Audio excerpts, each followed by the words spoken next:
And this time we're going to just be changing the gain. So we can have the minimum at 0, output range 0, yes. And then for the low shelf, we don't want to cut the bass too much because, as we know, bass travels over distance, but we do want some of that low rumbling to be taken away. So let's just do -6 for the low. And then for the high shelf, yeah, as we know, higher frequencies don't travel as well over distance. So we can say maybe -19. Let's see how that sounds. Plug these into the gain. And of course, our audio needs to go through these as well. And now we have a compressor and an equalizer, all based on distance. Still absolutely no attenuation here. Let's play it.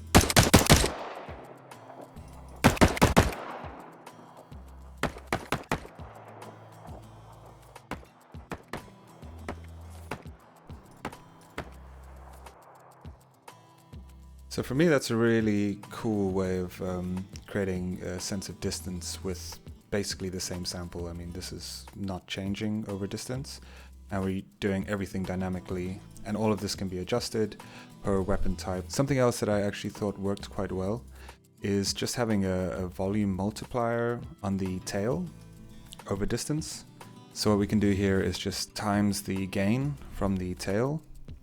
So 1 by another one of these, map range, and let's just times it by 1, so that means there's absolutely no difference, and then times it by 2, so you basically double the volume input, and chuck that in there, 1 times 1 or 2, and then this should just bring out that transient from the tail a little bit more.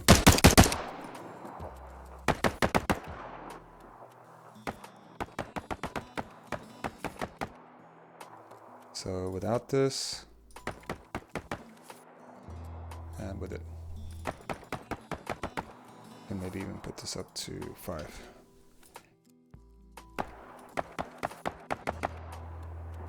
Maybe too much. Let's do 3.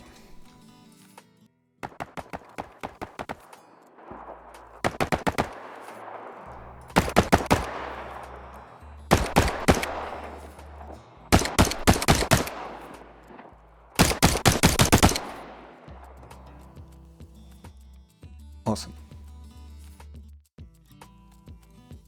Now, this looks pretty messy. I mean, there's a lot of things going on here, a lot of spaghetti wires. So something that we can do is create a meta sound patch. So here we have meta sounds, here's the meta sounds patches. Again, audio, meta sound patch. Let's go here, MSP, distance, filter. Now once we've created this, we can use it for everything. I'll just do this tutorial so you know everything that I've made on the tutorial. We can then, create a completely different weapon and still use all this stuff that we've created here. So what I'm going to do is literally just copy and paste this. Control C and Control V. And you're going to see that we're missing quite a lot of things.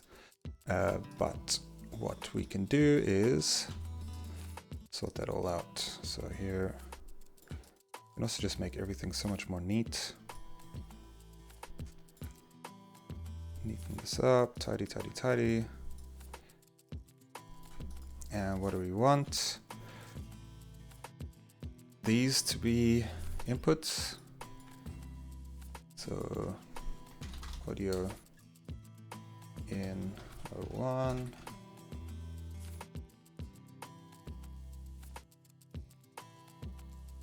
Actually, because I have this, I'm gonna actually name these properly. Let's say tail audio, tail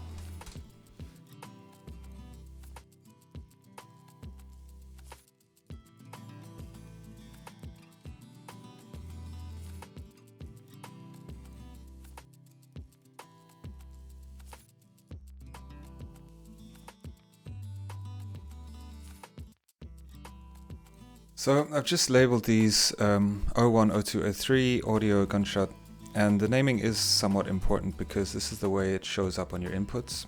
So if you always want these things to be on top, it is good to number them, because then you know when you're going to get this node here, you're going to have things in the right order.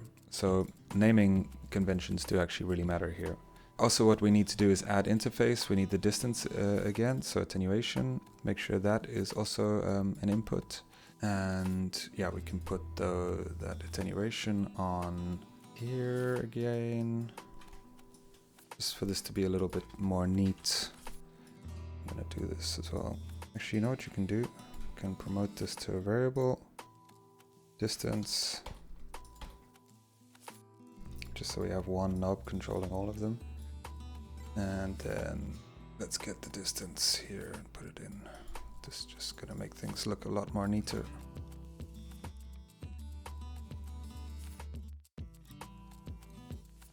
Now you just have one knob controlling everything. You don't have to mess around with things. Cool, so distance, distance, distance in. What we also need to do is promote this to an input, and this. And again, we'll do the same thing. This is going to be for range, minimum range. So let's do attenuation range, attenuation range minimum, and of course attenuation range max. And promote that to variable, and promote to variable, oops, promote to variable. Again, now we can just grab these every time we want the min and max, and get the max.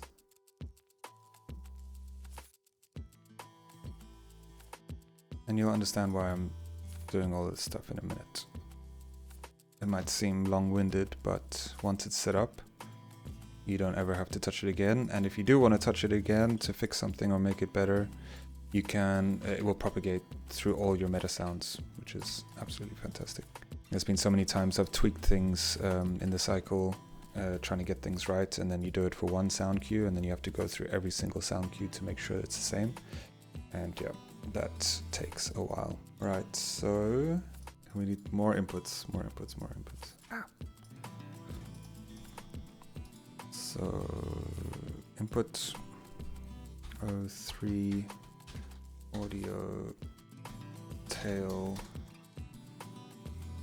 min volume min. And you see how I'm trying to keep as much of this, the beginning of the title the same, and it's only the very last word that I change, and you'll see why this is in a minute.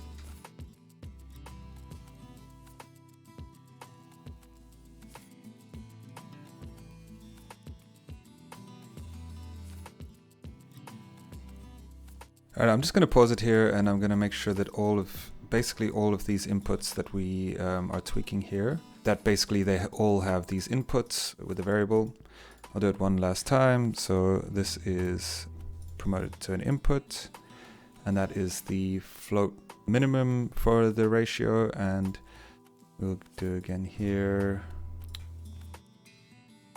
the maximum for the ratio, so 0 and 10. And then we create variables here, and we just have to name them correctly. And I'm going to do that for all of these, so that once we have this function complete, we will have inputs. And I'll show you what it looks like in a minute, but I'll just pause the video. Alrighty, that took way longer than I thought it was going to take, but now we have all our variable inputs up here at the top, and we can nicely just label them. So we can have our distance attenuation input, then the min and max. So let's put attenuation, distance, there we go. We can have our tail. This is quite specific, but anyway, we can have volume, gunshot tail, distance as well. Then we can have our compressor values. Compressor. I think everything's over distance, so maybe I don't need to put that. Gunshot tail. Attenuation obviously is distance. And then we have the low pass.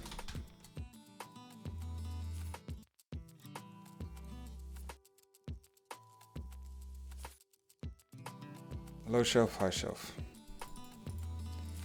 Fantastic.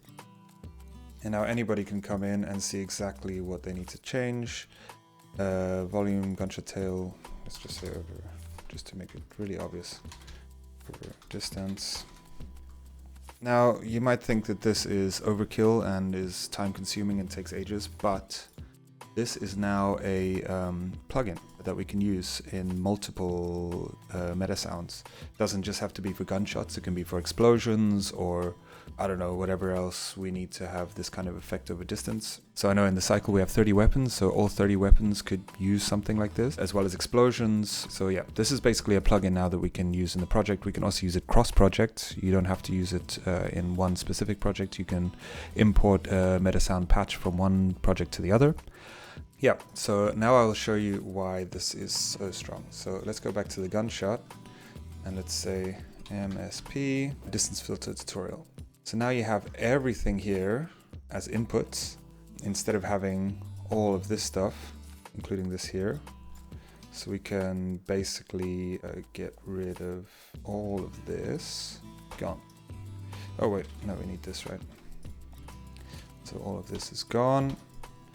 Be sure to make sure you still have your distance attenuation here. So on interfaces, we don't need spatialization, but you have distance, otherwise you won't get this input. Right, so now all we need to do is, now that we have all these settings here, we can just attach it to the distance.